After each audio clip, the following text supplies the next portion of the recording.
Aside from the structural limitations in buildings, when can a natural ventilation not be allowed? Yes, no, regarding po that, no, so with regards to the limitation of ventilation, natural ventilation, we can check po kasi due sa mga high-rise buildings, so talagang limited po 'yan, no. If kung hindi kasi siya applicable, no, tulad po na we should provide some mechanical ventilation as stated po sa ating department order, and as part of ventilation, no, so in case po, no, na there would be another thing po na hindi po natin applicable ang natural ventilation is kung meron po tayong outside contaminant source, no, kunyari meron pong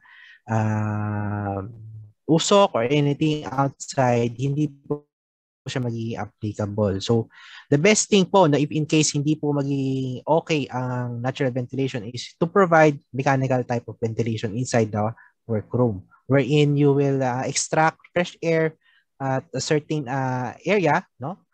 and deliver it inside the workplace. So, this is a kind of engineering control wherein you will modify, no, you will modify the area or the ventilation system to provide some fresh air entry inside the workplace.